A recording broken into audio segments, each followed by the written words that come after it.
I like the Uncharted games. They are fun to play and they're fun to watch. The Uncharted movie is a little bit different. The series relies on stories that put their characters in interesting action pieces, and they have nice, fun little quips throughout their adventures. The games also know when to be quiet and when to go big.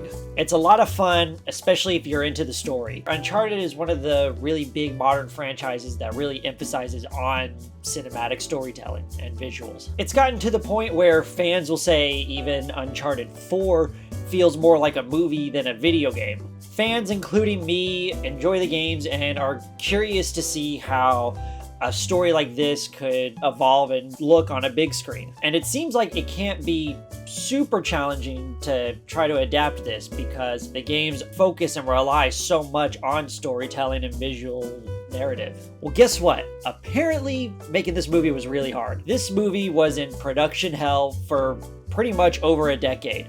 There were so many directors, stars, writers, producers that would join production, leave production. It even got to the point where I didn't even realize Ruben Fleischer, the guy that directed Zombieland and Venom, was the director of this movie. I thought it was somebody else. Movies like this, where they are in production hell, tend to not do so well. Also, it's a video game movie, and as we know, video game movies tend to not do so well critically. But despite all of that, I decided I would give the movie a shot. I want to see what's new. What can they do differently with the movie? Multiple times through the movie, and by the time the movie was over, I thought to myself, boy, I really just want to play the video games again. Is that a good thing or a bad thing?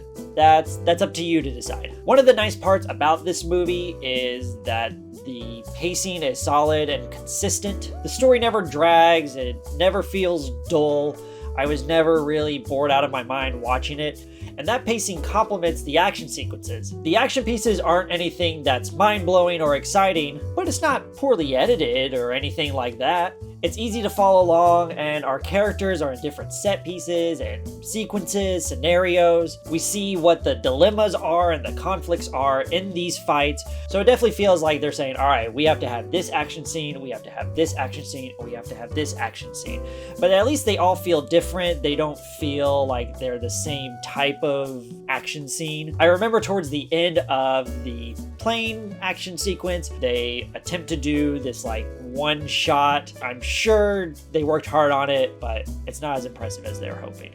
Tom Holland and Mark Whalberg did a good job with these action pieces as well. I learned they did some of their own stunts in the movie. Now, which stunts did they do? I don't know, but I think it adds a little bit more authenticity to their characters. And even though these two have a good chemistry going on, I never really saw these two as Nathan Drake or Sully. I'm all for trying to differentiate between the movies and the original source for many adaptations, but you have to at least get the characteristics down. Then maybe I'll let it slide. Part of that has to do with not just the writing or the looks, but it also has to do with the performances. Holland does a decent job as Nathan Drake. You could tell he's a little bit more charismatic compared to some other characters that Holland has done. There are still moments, though, where it just feels like Holland is being himself, and that took me out of it a little bit. In an interview recently, Holland mentioned how he was like undercover to learn bartending skills. And I'm pretty sure at one point when Nathan Drake is doing this crazy, cool bartending trick, I'm pretty sure that was a CGI body. So it's just, what was the point of this? Like, does it really add anything to Nathan Drake? To me, it doesn't. So yeah, Holland is fine in the movie. Mark Whalberg is playing Mark Whalberg. He doesn't even need to have Sully's characteristics. If he was trying to do something different from not being himself, I would have let that slide. But no, he's literally just himself in this movie. It's just his good old Boston, how you doing, say hi to your mother for me type of stuff, and it's not even that good. Maybe if he had a mustache, that might have been a little bit better. Sophia Ali plays Chloe Fraser in the movie, and I thought she did a pretty good job as her. I wish the movie utilized her a bit more in the action scenes. Antonio Banderas plays the villain in here, which I think is a great casting choice, but he is wasted in this movie. I was so disappointed to see what they did with them.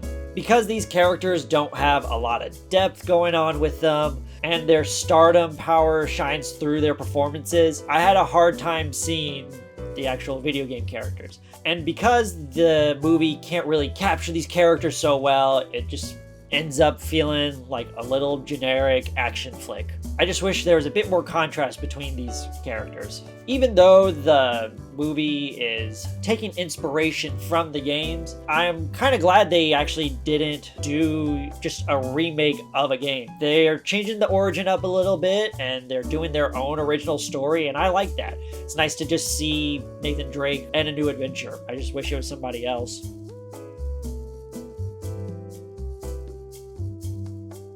Holland and Whalberg are just two big miscasts for me. Now, I'm not sure who they could have casted for these younger versions of the characters. I guarantee the movie would be a bit more enjoyable for the fans if they got actors that could fit the roles better. Maybe I'm just being too harsh of a fanboy. If you've never played these games, then you probably won't have a problem with Tom Holland or Mark Whalberg as these characters.